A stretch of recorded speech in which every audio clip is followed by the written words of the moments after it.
So I'll start by welcoming you to the channel.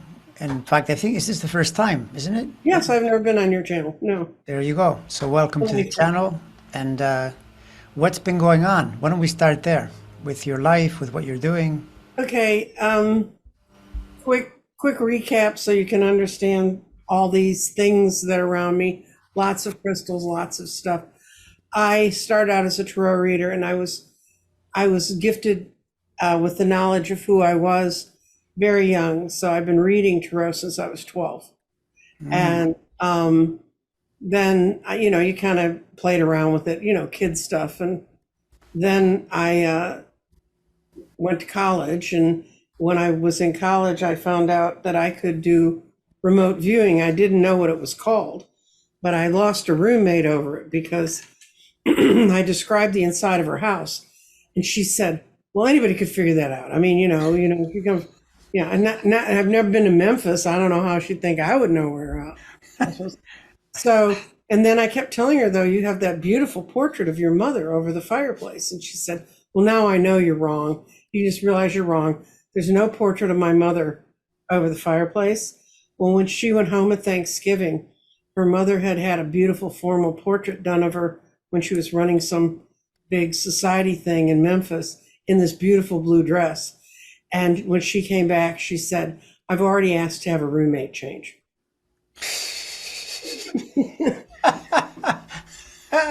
And that's good. That's a I'd good been one. fortunate to be raised in a place where my friends all looked at me like I was crazy, but they didn't reject me. That's the first time somebody just said, "You're crazy. I'm getting the hell out of here." So then growing up, going through my adult years, growing into those, I'd go in and out of what we do. And along the way, I did a lot of tarot, studied numerology, studied astrology, which I totally admire people who can do astrology. I took a year-long course in it, and I know just enough to know I'm dangerous if I try. Uh, and then I went into broadcasting. I got a master's in business. I have a master's in accounting and computer science, besides a master's in broadcasting. And then I ran several different companies. Then I worked in politics, which is why I don't read politics. So if you want to come to a channel and just hear talk about the greater spiritual movements going on around us, come visit Nancy Jean's garden, because that's where we do that. And then when I got out of politics, I was offered a job at a wine bar where they said, "Would you like to come read here on Tuesdays?" And I said, "Sure." And it was kind of the perfect gig. I was retired at that point. I just had my knees replaced, and I really didn't want anything more strenuous. So I did that, and then I ended up reading also in a vintage clothing store. And I did that for about 6 years, and then COVID came Mm, and closed that all down. mm. And actually, COVID, my guides pulled me out of the world in early February of 2020. I was driving home from the wine bar, and I was stone cold sober, guys. I was just driving down this big highway freeway in Dallas, and I was doing 80 miles an hour, which is my typical little old lady in the car speed. And I all of a sudden my entire car was encased in this gray grit. And I said, "Okay, what's this?" Because I knew if that happens, they're there, they're going to come talk to me. And they said, "You're going home." And I said, "Yeah, I know I'm going home. And I'd like to make it home. I'd like to be able to see the road. And they said, "Oh, it's okay. We're going to keep you clear. You're going to get there." And they said, "But you're really going home." And I said, "I know I'm going home. It's 11 o'clock at night. And they said, "No, no, you're going home and you're not leaving till we tell you." And I said, "Why?" And they said, "Well, you've heard about it. What's going to be in the air could kill you. I had very bad asthma at the time." They said, "It will compromise you. You cannot get this. You have to go home and hide." So I came home, and I was sharing my condo at that time with two of my kids, and they woke them up the next day. And I said, "Well, I've been told that I'm coming home." And they went, "Why?" And they said, "Not that silly flu stuff they think is coming." And I said, "Apparently they don't think it's silly." So Mm. I went home and locked the door, and I didn't walk out until May of 2020. I went for a walk in the park that was behind my house.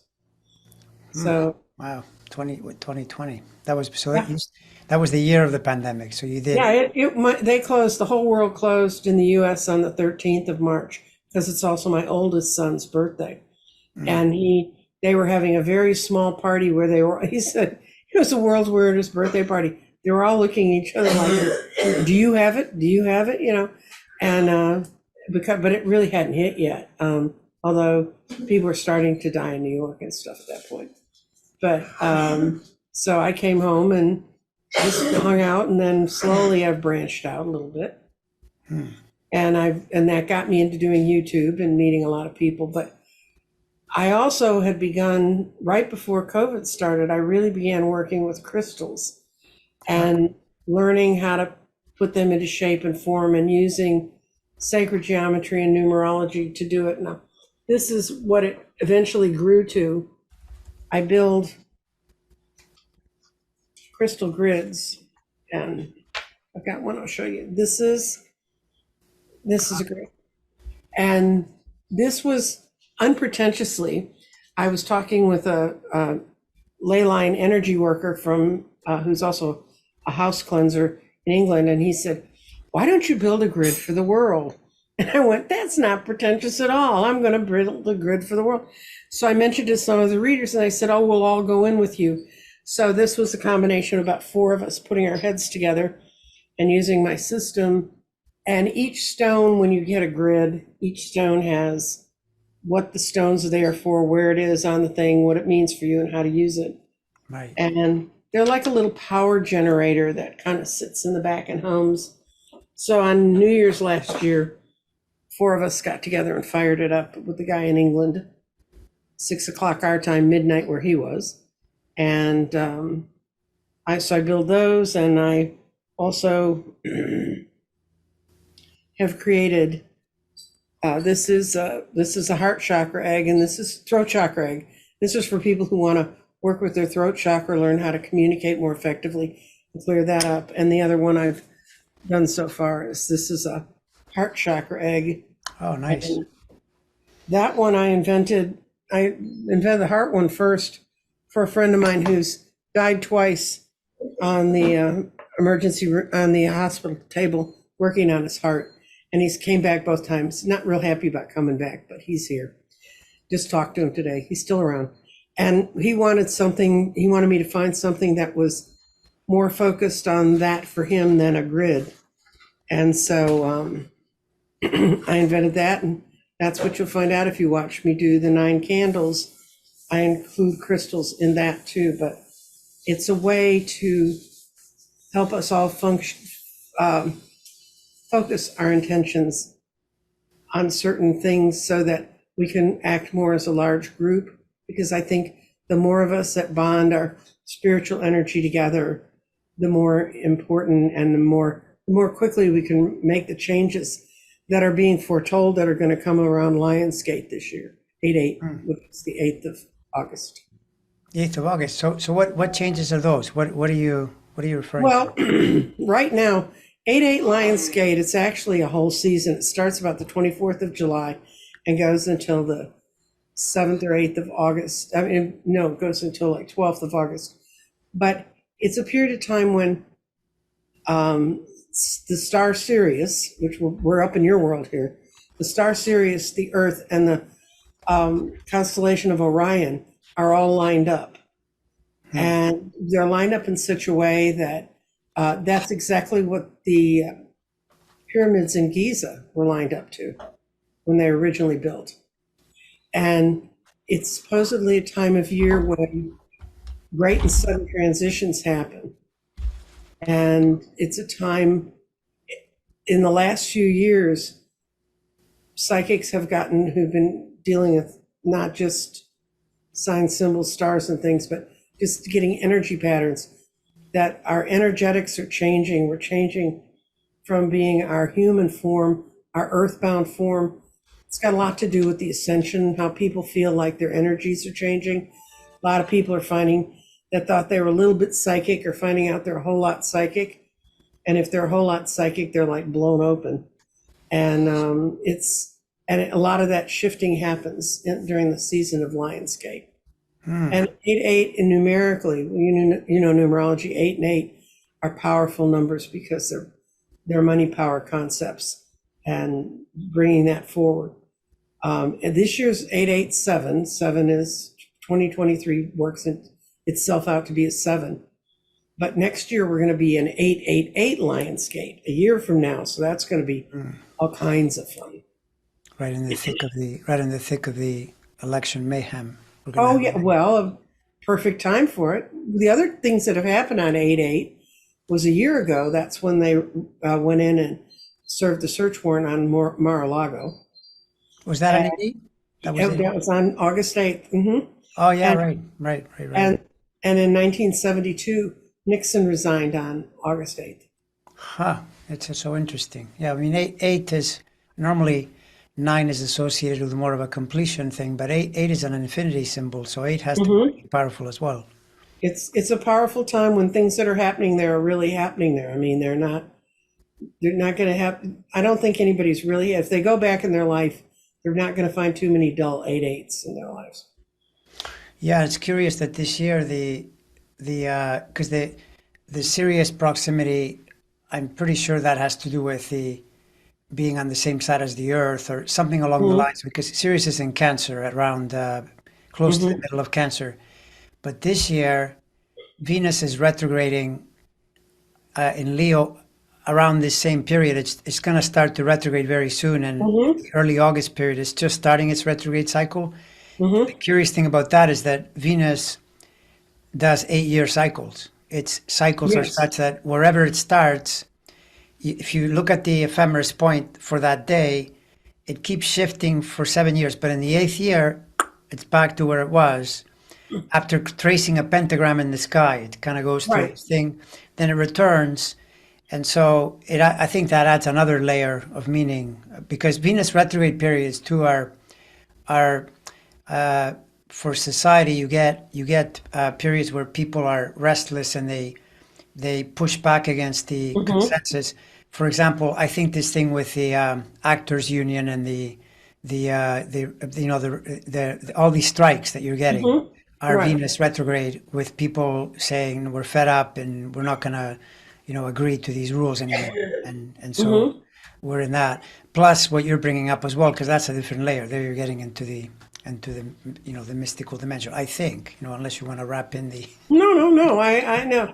But one of the things I've been listening there's some channelers who channel from the folks way up out there somewhere. And I was listening to one today, and what she was describing is we're all beginning to feel like we're getting stuck in the Instapot. And we're going to get heated up and we're going to come out changed one way or the other.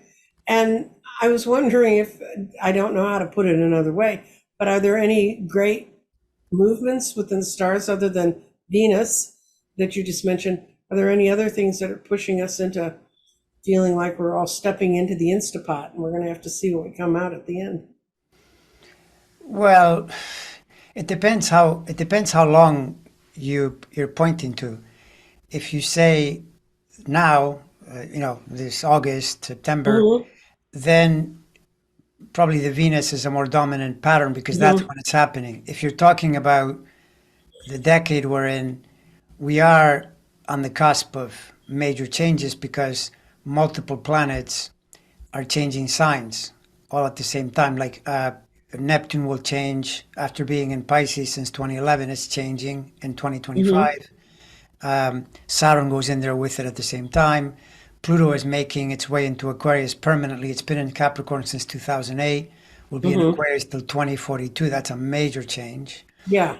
And Uranus, which is another big mover, that takes a little longer, but it also in the middle of the decade switches signs too. So there's a lot going on around major energy shifts, and those are real, absolutely, because Oh, you yeah. see, you see entire social movements, uh, and things changing in major ways. The Neptune in Pisces, for example, is on the plus side why there is so much great information in mediums like YouTube, but it's also why there's a lot of disinformation, and you get the threat of AI and fakes and all of that. That's the dark side of Neptune, right? And Oh, yeah, you get the flip side of every coin. Yeah, it's almost like the universe is like a coin. It's very difficult to not Hmm. get the two things. So, but yeah, long story short, it does fit in the near and upcoming terms. Both, yeah, both would point in that direction for sure. Yeah, I got an email today from a client who I built her a grid, and she was a little disconcerted when she pulled friendship. I have a series of cards you can pull from, and that's where we get the vibration from. And she was like, "How blah friendship?" And she thought, nothing's happening around my friendships. I'm just drifting along having my friendships. It ends up she got in a slugfest. She didn't hit back, but this woman approached her and said, "Well, I'm so grateful that I think she wants RFK Jr. Is running because it gives us someone to really vote for." And this woman said, she said, and the woman who got my grid said, she said, "I wouldn't vote for him." She said, "This is a woman who used to be sane." And she said, this woman looked at her and she said, why are you saying that? What do you know? And she said, so she just told her a few things that made him seem less than altogether to her. And the woman slapped her and knocked her down in the middle of a public parking lot. Oh, wow. There you go. And so she went home and she looked at the grid and she said she hadn't fired it up yet. She said, so I'm going to have a call with her tomorrow, talk to her about it. But yeah, it may be time for her to start really seeing who her friends are.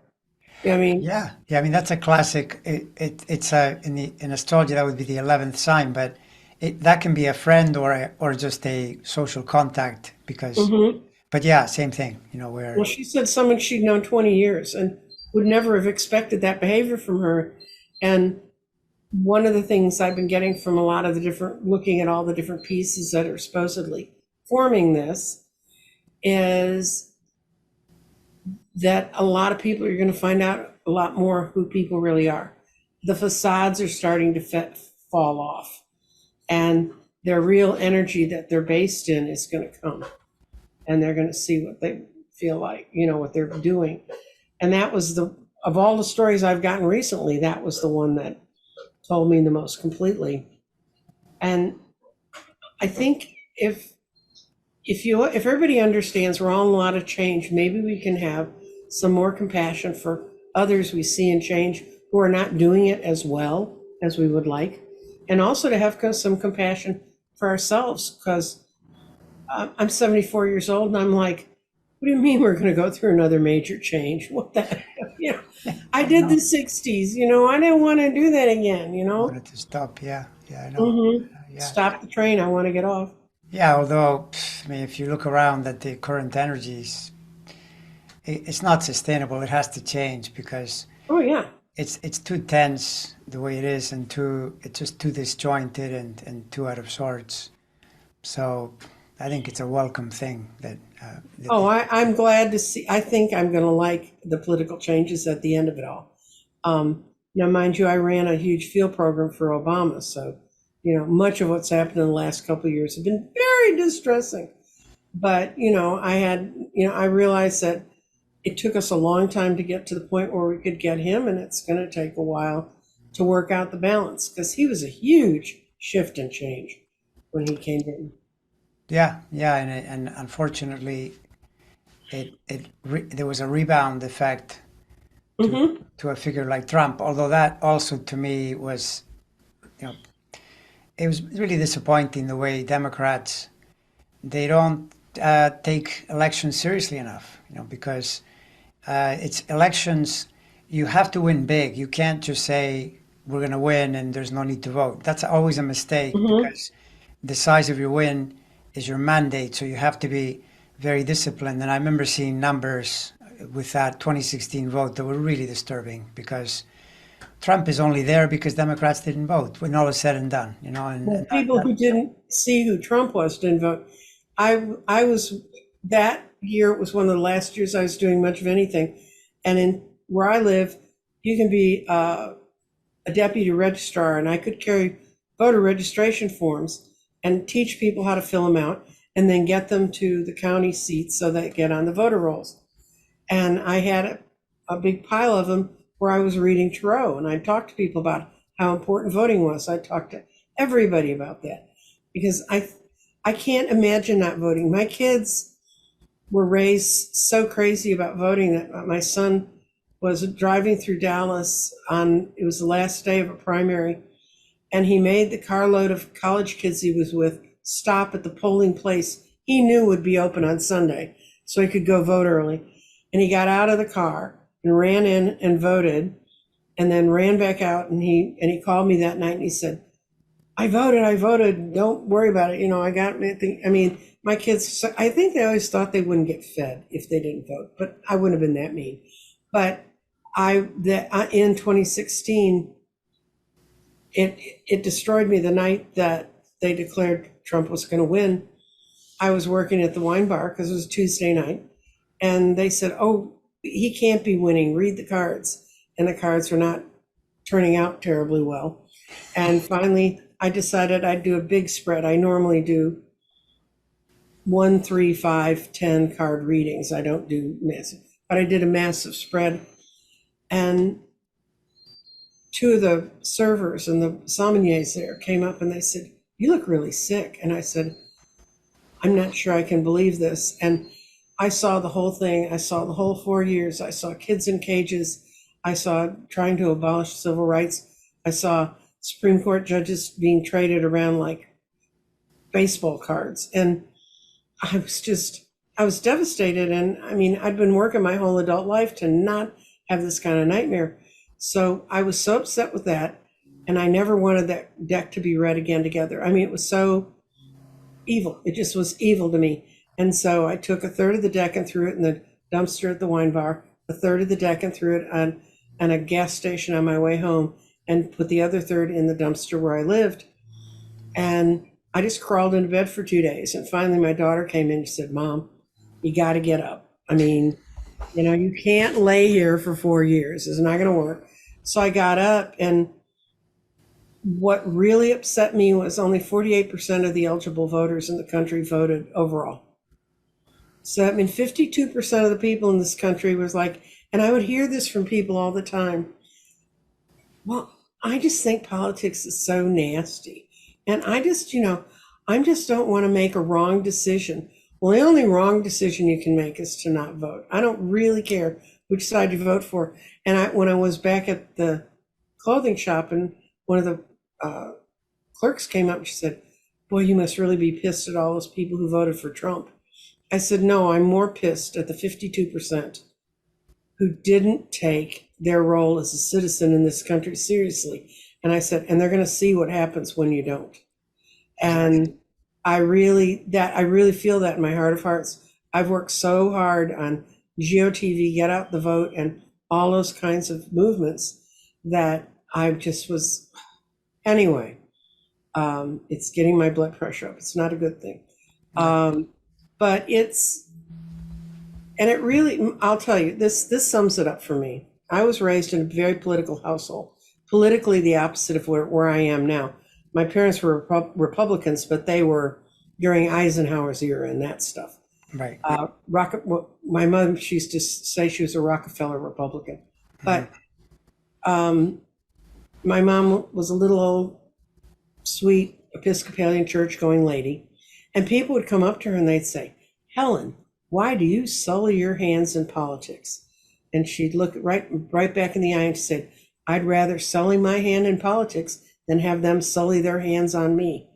And what we've had is 4 years of being sullied. So yeah, it's true. It's true. And it's true. And it's true about the number of the percentage.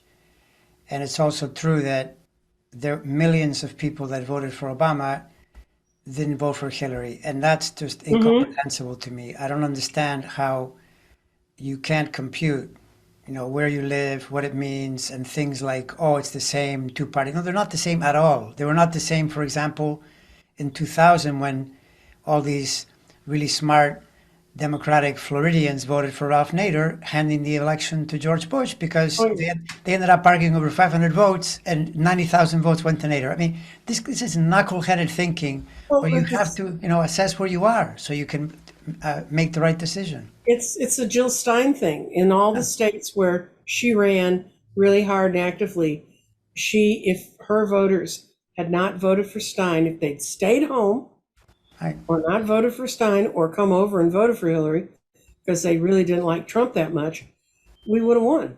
yeah, I mean, yeah, it's just anyway. It's a big game of numbers, and unfortunately, I convinced my oldest child he really likes it, so that's what he works in, and he's working in the next round of elections. So I yeah. still That's get to good. hear about what's going on, That's but it's and there are some really good people, and there's some good younger people. He's in his 40s, and there's some. He said, "Man, you get a hold of some of these 20-year-olds, and they're so ready to go, and they so understand the system better than." He said, I had you, but he said, these kids just walk out of nowhere, mm. know what to do. So I'm encouraged. I think it's going to work out well. Yeah, and then the generations coming in, the Gen Z, millennials, they're not Hmm. supporting this garbage at all. So it's their demographics that the GOP, the way they're making their plans, it's pretty short-sighted. But everything is 24-hour news cycle. Let's get the next win and so forth. So right now we're all focused on next year because it's critical, especially with this idiot who just we can't get rid of this guy. Although it's looking pretty grim, thankfully, as the days pass. So His days are getting long. His days are getting longer if you're living with his soul, but shorter towards the end he wants. So yeah, no, exactly. So you're hopeful that way too. I know you said you're not doing this. You're not doing political readings yourself. I don't do, well, okay. I do political readings every Sunday morning. I'm on a show called Spiritual Essence, and I read with Scott Allen, and it's an Oh, open forum, and people can ask anything, and that's okay. where I get to vent. That's where I get to vent my political spleen. But Oh, the payoff of that is a lot. When I first started reading in 2020 on YouTube, there are a lot of political readers, and they kept saying, "Oh, if you don't read politics, you'll never make it." And I said, "I got a lot of other tools in my basket. Thank you." mm, But what makes I became the go-to person. If they didn't understand a political concept, they could come to me and I could explain it to them because I've done everything up to congressional candidates and I know all the paperwork that ought to be filed. I know that it's all screwed up right now and nothing's getting filed like it should on a certain from a certain party's perspective. But um, I so I watch it, but and then Scott had some other people reading with him, and they had to back out because they decided they wanted to have a Sunday morning. And so he and I got to talking, and I said, "Yeah, I'll come on and help you." Um, but I also make them sit through at least one part of every one of those Sunday mornings is how can you get involved? What's going on in your state? Where are the primaries going to be heating up? Where do you need to know about how to sign up for this or that? And I answer a lot of questions because a lot of people would love to get involved with politics. They just don't know how. mm. And I always say, find a cause you really like, see where and it doesn't have to be on a national level. I've run school board members, I've run city council people, I've run county people. And there's a lot more, your day to day life is going to be ruled by the close in politicians. And those are the ones sometimes people don't pay attention to. And they ought to, because your roads aren't going to get fixed if you get a real crook in there. I can guarantee you. I've lived in parts of the city where that happened. Right, right, right, right. No, it makes a lot of sense. We're going through that in our North Seattle here, where the transit system people they're trying to muscle through something that looks pretty clearly like someone is making money from it, but it doesn't look like the appropriate plan. It's costing a lot of Hmm. money and creating a lot of uh, destruction of the environment and so forth. And if Hmm. you're not in there early enough to fight them, then now apparently it's 90% of the way through and it's in a sense unstoppable. But I didn't know about it. And so then how do you advocate if You don't know. And they're we working in the used to always, background? right, we used to always say if they're voting on it in city council, you're way too late. They're going to do something to your neighborhood you may not want done to it. And um, so I got to know what was going on in city council. I just hang around and find out. And Mm. then that eventually led to me running candidates because I got to know enough about what's going on. But if you don't get in where things are being planned, and a lot of people say, "Well, I don't have time for that." Well, then you can't complain because somebody had time to do it. Yeah, no, and then you live with it too. That's the Hmm. problem. It's like the same logic as the national election. When you look back, if you look back at the last couple of decades, I've said this many times, all these judges wouldn't be there, but for what happened in those two elections that should not have been lost. That's what led Hmm. to Alito and Roberts and Gorsuch and all these people that now people say, oh, these people are horrible. Well, in a way, you put them there by not considering the situation as it really is, instead of Right. becoming too idealistic or too And lazy. we've been running a 40-year, the Democrats have been running a 40-year race against a group of people that were obsessed with the court. I mean, that was their one and only issue. Because I used to run into it all the time with Republicans. And I live in a place many people are probably familiar with. It's a state called Texas. And yeah, It's a state called Texas, is it? yes. And It's also known and as Abbott Land. oh God, it's horrible. I mean, this week I lost it over stuff that's going on the border. And I mean, we've had miserable things happening on the border, but what Abbott's voting for right now. The only thing is, I have two close-in friends who are very psychic. You'll never find them on YouTube. They don't live in that world. But I was talking to one of them today, and he said, I finally saw Abbott in jail clothes. He said, I had a snappy little vision one night, and he said, do you think it could happen? And I said, and he doesn't have snappy little visions without there being a lot of something behind it. And I think some of the stuff they're doing on the border right now with the state troops are going to blow it up for him. I mean, I go door to door. I ran field programs, and Texas is really a blue state. They just haven't run candidates. We would have so many areas where people weren't running Democratic candidates, and they go, oh, they've got it all tied up. Well, how are you ever going to know? And it's like we had the first real primary we had was in '08 when Hillary and Obama came in. And there's a county that is so close to me that if I sneeze too hard in my rolly chair, I'll blow myself into the county just north of me. And it was a blood red county. But they'd never had a primary, so who knew? And we don't have, do you have party registration in your state? I don't think so. I know we Okay. have voter registration, but I'm not aware of ever being. Okay. Well, they have, some states you have to say you're Republican or Right, Democrat or right. whatever. Yeah, I don't think we have that We here. don't have any of that. The only way you know who someone is to look at their voting records and see which primary they voted in. Right. And so this area north of me had a couple candidates who were talking to me about running for different races. And I said, well, let's look at the numbers. This county has millions of people in it, right? It had 1,500 identifiable Democrats because it had so few races where you could figure. So how do you know where they are? Well, then in comes Hillary and Obama, and they went from 1,500 to 150,000. Wow, look at that. So they're I there. mean, and we kept saying, if y'all just run somebody so we can get some numbers, or work harder. And that county now has split its. How do you elect your like city council people by they have a certain area that they're over, or do you have like 9 spaces and you vote on all 9 of them? I'm pretty sure it's a district thing, I think. Okay. Yeah, I Most know that. places are. Yeah. Actually, it's mostly in the South where they wanted to keep tight control that they kept it. Well, Dallas has individual districts, but the county just north of me, they have 9 districts, and everybody gets to vote on all 9 of them. So in essence, there's 3 big chunks of that city that run the whole thing. Well, something's happening because the last race they had some bona fide. Of course, they're nonpartisan, so they don't have an R or D beside their name. But if you listen to what they said they wanted to do, they elected 3 solid Ds. So it's changing, but people are like, but it doesn't change fast enough. Yeah, but it doesn't change at all if you don't keep watching it.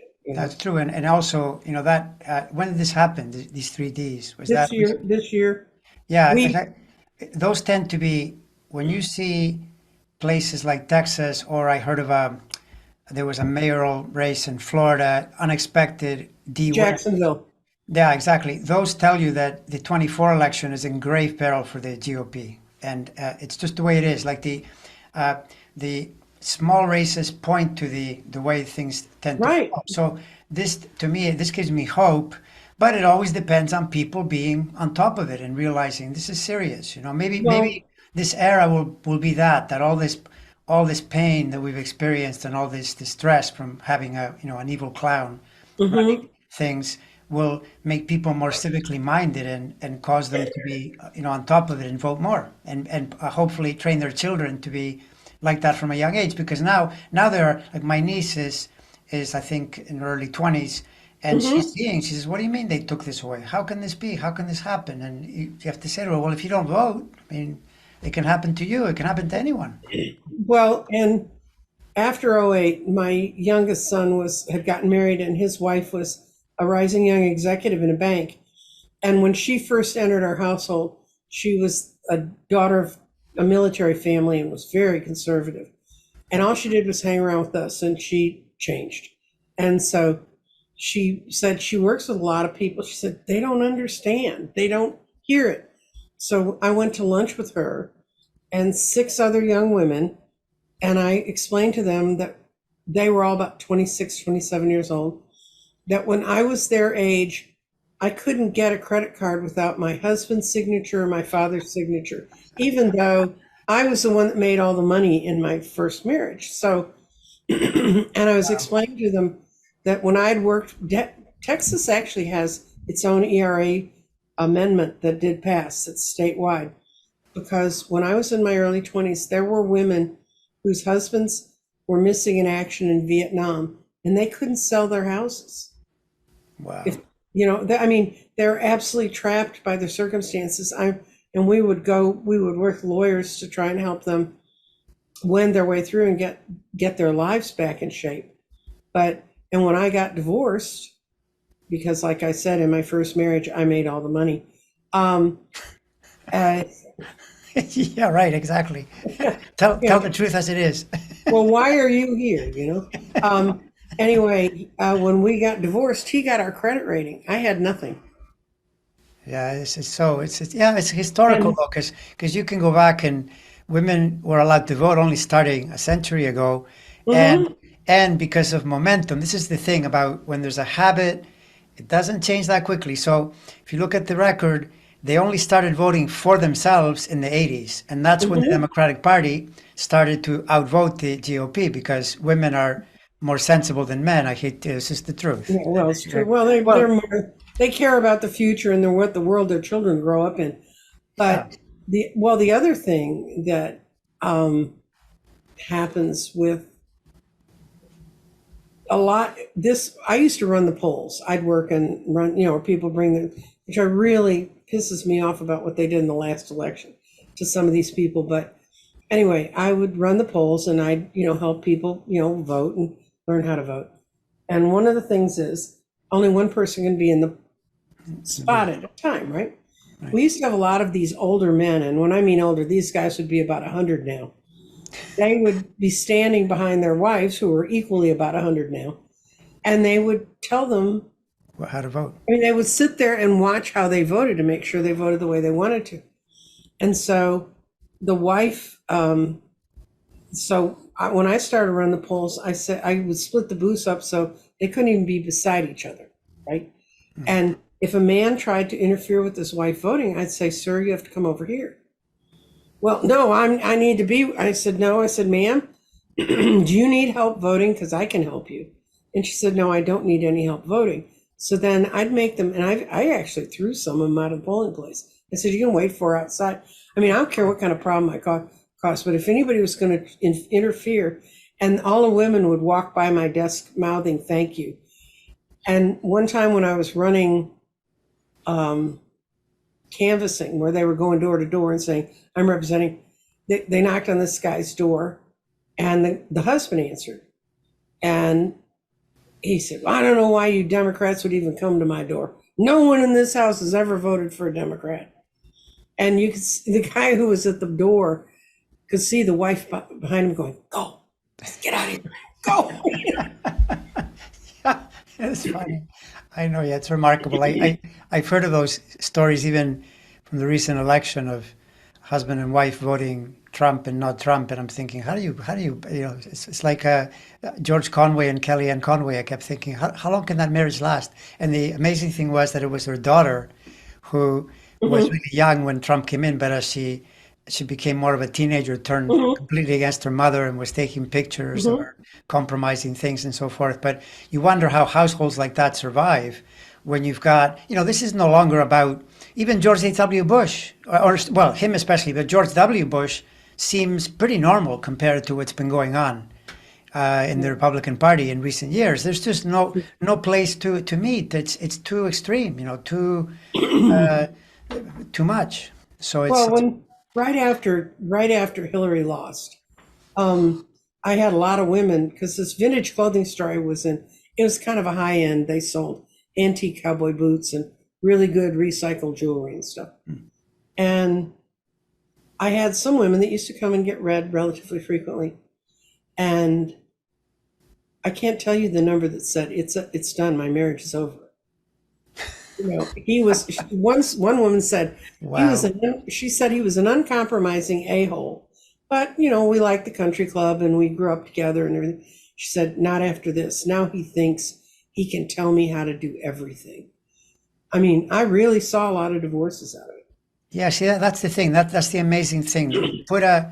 You put a person in charge, people underestimate the effect it has on the citizens. It's just always giving it. you Hmm. permission. You know, the Trump thing was the era of the alpha male is back, you know, which by the way, in terms of the planets is the total opposite. It's impossible to resist the rise of women and a number of other groups that have been left behind. That's the whole discovery of Eris bumps Pluto off. Pluto is the ultra male bad boy Hmm. behavior, and this is the planet that says no. Now we're going to have a different system in here. You have to include Isn't more. that when a lot of like Ceres and Eris and a lot of little planetoids that some astrologers follow, they all kind of hit our charts big time. Yeah, well, of those, to me, Eris is the most significant because it's the one that effectively made for the demotion of Pluto, which you can't demote. Hmm. Astrologically, you can't demote, but it's the logic that it's concurrent with this rise of uh, female power, literally. And you know, this is one of the things Trump has accomplished. He's put more women in government, and you'll see even more going into the next I decade. love I love Eris's myth. She was always a troublemaker. She Yeah, was Mars's sister, and Mars is a troublemaker. So what would you expect? I know. But she didn't get invited to that big wedding when they were gonna, and all the gods of Olympus were there. So she created a gold apple, and it said, "To the fairest one," Hmm. and it got rolled in the middle of the floor. And of course, all the big goddesses were fighting over it because Greeks never let women have a whole lot of other than petty, as far as I'm concerned, in their myths. Hmm. But they were all out there fighting about it. And they said, no, Paris, you get to choose which one's the fairest. Now, you talk about an absolute no win situation. That poor baby didn't have a chance. It's true. Yeah, no, it's true. It's a really interesting myth because it has, as myths can, a lot of layers of meaning. Mm-hmm. And to me, the most uh, I don't know, the most wholesome way to look at it is, other than that, it's obviously a competition, and you see Eris in charts, you get cutthroat competition. Like you see Mm-hmm. it negatively in Trump, he Mm-hmm. competes. But for example, Arnold Schwarzenegger is an example of someone who used it to compete very effectively and become Mm-hmm. well known and so forth. And so one way to say it would be to compete with yourself in terms of improving yourself. That's a good use Mm-hmm. of it. The other is that with the three goddesses, Pallas Athena, Juno, and Aphrodite, they're the Mm-hmm. impulses to there's the love impulse, the wisdom impulse, and the status impulse. Mm-hmm. Those tend to be three competing things in a person's life, and the idea is to balance the three. You know, it's a triangle that if you can get Mm-hmm. those three more or less equally or close to it, your life goes well. But if something is missing, then it's more difficult, right? So Mm-hmm. that to me is the better way to look at it. Otherwise, you just say, "Oh, that's the goddess of discord," and you know that planet all it does is cause problems, which isn't Yeah. exactly true. Well, and then they play into it. I mean, the gods and goddesses always got in each other's games. So Yeah, that's true. That's true too. But we are heading, my feeling is we had the divine feminine period, and then we had the masculine period in which we're coming out of. Mhm. And my impression is that we're going into a period of people just being human. And I think a lot of that's reflected in the younger generation saying, we don't like your pronouns. I don't like being defined in that small of a space. I want to be able to have all, because I've always believed all human sexuality is on a spectrum and we all have different parts of it, all in different places. But I think some of the younger people, say 35 and under, that are really part of the what we adults arrogantly call pronoun wars. It's not really. They just want to define who they are. Mhm. Um, that I think that's a sign for those of us who are old like me and don't want to have to rethink all that. So what if I have to rethink it? Why should I put them in a box that I didn't like? I never liked living in the box of what I was supposed to be as a young woman. Mhm. Um, my parents had many stories about how I didn't like being in that box.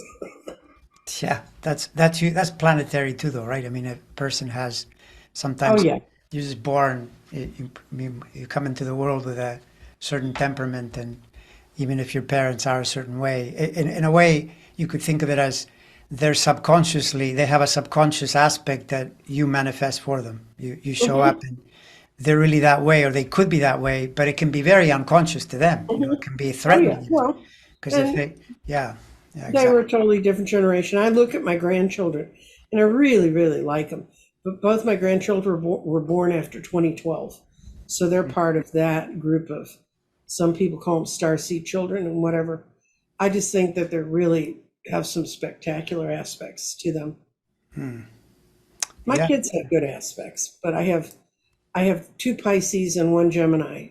I couldn't get a single sign. They always have to be going up or down, or which one's coming in the room. You have We're two all, you have two Pisces children and a Gemini? uh-huh. Yeah, well you have Pisces in the children's house, so there's that to explain. I mean Yeah, that's assuming the way I read it, because Scorpio rising, so your Pisces is five and five yeah. is children. The Gemini, that's a little different. That the Gemini is your eighth. Is that the deep child or is not That's my necessarily? middle child.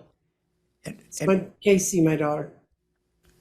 Well, Gemini, very different than Pisces, but I'm wondering because it's in your eighth, is the middle child, the Gemini, the more interested in mysticism or not necessarily? Is that true? Well, that would be the eighth sign. Yeah, there you go. So even though it's Gemini, goes to show you that's a good Gemini versus all the Geminis that are populating the political sphere these days. Oh God, she always like, do I have to be? And then I found out yesterday Marjorie Taylor Greene is a Gemini. Yeah, And no, I, Marjorie Taylor Greene, Bill Barr, Trump, Giuliani. It's pretty scary, right? But that, it's the logic that a lot of politics is talking and messaging. And so Gemini always thinks they can talk their way into things and out of things. So mm-hmm, politics is very appealing to them, but not when they go corrupt. Then it's a real problem. mm-hmm. It's a real problem. Yeah. No, and especially she's got Virgo rising, so she loves details. So she Mm, just goes off and does that by herself. But she was one of my best in working on campaigns. She was the best right hand man for mm. me. Could just go do what I needed done and could put on whatever face she needed to get past how the people were. Well, if she's Virgo rising, her Gemini is in the tenth in the house of career. That almost always gives you that knack, even from a young age, of Mhm. being in the mix and being out there. It's literally tenth is political power. People like that nearly always end up being the boss. When they're not the boss, they resent the boss because they want to be the boss. So the thing is, own that sun and be the boss because Mhm. you're meant to be the one in charge. Well, Hopefully she's in she's a nice way. always she's always found jobs that she was the first person who ever had them. She got to completely define them, and she got to completely define how the job went. And it wasn't until she ran up against someone who didn't understand that, wouldn't give her the freedom to do it, that's where she's had problems. But I had similar problems with bosses too. So I just don't have bosses. I just kept employing myself. Yeah, that's the solution. If you don't want bosses, be your own boss. So what do you want people to know about what you do? Because I was very impressed with the tarot reading you did for me a few Okay, months I back. do. That was really cool. I still look at it and, the way things have turned out and so forth and upcoming Working out that months. way a little bit. Yeah. Yeah. I do normal readings. I do regular readings. If you go to my website, which is not Nancy Jean's Garden, that's my show. My website is crystaldirections with an S.com. And you can go in the shop and it shows all kinds of readings I do. When I did a reading for Andre, I every year in December and January, I do 12-month readings. And I lay the cards out and then we start looking at the patterns we see for the year and we plot out and kind of see where things are going for you. It's the 20th of July, so you can get it until the end of this month because that would be 6 months to December. I do 6-month readings 6 month in readings. this half the year. I tried for a long time to figure out a way to lay them out. And when I start in odd months, I get the months all mixed up. And, I'm old. I do the patterns I do. So if you get on my site, you can find me and you can book a 6-month reading. And I also do traditional readings, like sort of somewhat predictive or situational. I also do past life readings. And when I do a past life reading, I have a quick way of sort of zoning in on a past life. I also have a pendulum garden that I can swing and figure things out for you. And then I do a much longer, I do a 4x4 of that life, the one that we're looking at from the past. And people who have had that over the years have said they learned a whole lot. It's like when you learn about a past life, you go, that's why I always thought that. Oh, no wonder, Right, right. it has that kind of effect on you. It gives you insight It and gives you potential. insight. And, um, I have someone she got hung, not just once, but when I said, did she get hung? It went really crazy. And I went, oh my God, kid, you spent your life trying to get hung. So, she could never wear scarves or necklaces. And once I got it and I wore it and said, okay, this is a scarf that's from now, that energy kind of dissipated and went away and she could wear jewelry like that again. She wasn't a Taurus, was she? Yeah, yeah. 'Cause I mean, I know people laugh when but particularly non-believers, scientists, where they say, come on, the Aries is the head and the Taurus is the throat. It is. You see all kinds of examples. It's where I had my worst problems all my life with health. Yeah, It yeah, all started in the throat. yeah, it's totally true. And, the signs, like the idea that I remember this, I like tennis, and I remember Andy Murray, who has Saturn in Sagittarius, and on his Saturn return, he had to do hip surgery because his hip was ruined, and Saturn tends to do that. And then his career effectively ended because he could Mm-hmm. come back, but he's lost too much, he's too old. And it's just a Mm-hmm. classic thing that you see applied to the sign, and it's not Mm-hmm. the wrong sign or Aries and a head thing or Pisces being the feet, things like that. They're dead Mm-hmm. on. Yeah. So That's what well, I mean, and that's the kind of stuff I can do with cards. And I use a variety of different kinds of cards. I also um, developed a pendulum grid to do, and I think that's really good for people because all of us, our vibrations are really changing. And sometimes we don't know what makes us go up or down. And so sometimes if you participate in an activity, like there was another reader, he and we were meditating so we could get our vibrations up to 1,000, which is really good. That's a really high level. And he went downstairs and he just happened to catch a news story that just made him crazy. So he ran upstairs immediately because he just checked himself 20 minutes before. He was 1,000. He checked his vibrations and he was down at 300, which is really pissed off. So, and I teach people how to my goal is to try and teach people how to use the skills and the abilities and the simple tools I know to help themselves. That's I good. think. Yeah, yeah, that's really good. That's really good. Goes to that your Cancer moon in the ninth sign. Good for you. Yeah, Hmm. because that's the moon in its own sign, and it's the moon likes being there. So if you put it in a teaching house, it Hmm. shines. Yeah, that's really good. The other thing about the moon being in Cancer is we really like food. That's true. That's true. But like you said, there are two sides to every coin, right? That's always Yeah, with any sign. That's like with Jupiter is the most benefic planet, but it's an excessive planet and it doesn't like working. I noticed that if someone is on a Jupiter cycle, work is Saturn, right? But things don't happen without Saturn. They both have to get involved. hmm, Positive spirit, but work. Otherwise, it's things don't really I progress. know. I've had Saturn on my butt for the last 2 years. I'm just so happy to see it sort of sliding off and kind of getting off directly, being on top of me. Yeah, yeah, it was because you have three planets in Taurus, so it was working you over 21 and 22. But and then even in March, because you have an early Gemini Mercury, so early in March, and you have to be careful at the end of the year because Saturn is going to go through those early degrees, Yeah, I the know. November, October, November, December.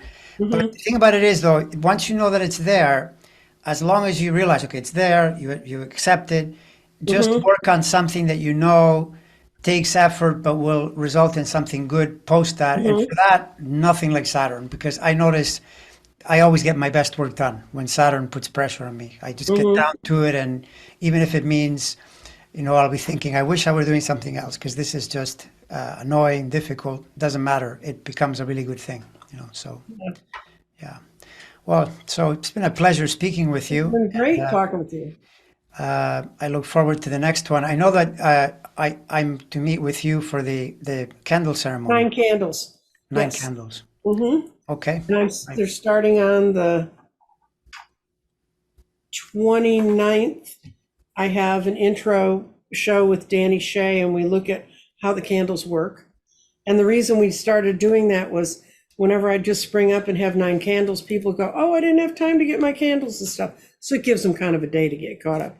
Mm. And then you potentially are on 8/1 or 8/2, August 1st or August 2nd. Okay. It'll August be 1st to tight. August. It's I run them as a premiere. It's at 7 o'clock on my channel, so people can dive in. They can chit chat if they want to watch it there. It's really one of the things I get a lot of people come over to see it, especially because we do it 9 days in a row. And if they're lighting candles with us, they get into putting up their intentions and sort of seeing who's in the community. It's a lot of fun. I mean, it's Excellent. Excellent. I look forward to it. I look forward to it. okay. Well, I So, look forward. everyone, I'm going to be putting Nancy's information in the description of the video. So, to get in touch with her, check out all those links for the Hmm. various things that she's doing. All right. That was great. Okay. Well, Bye, thank you very much. everyone. Bye.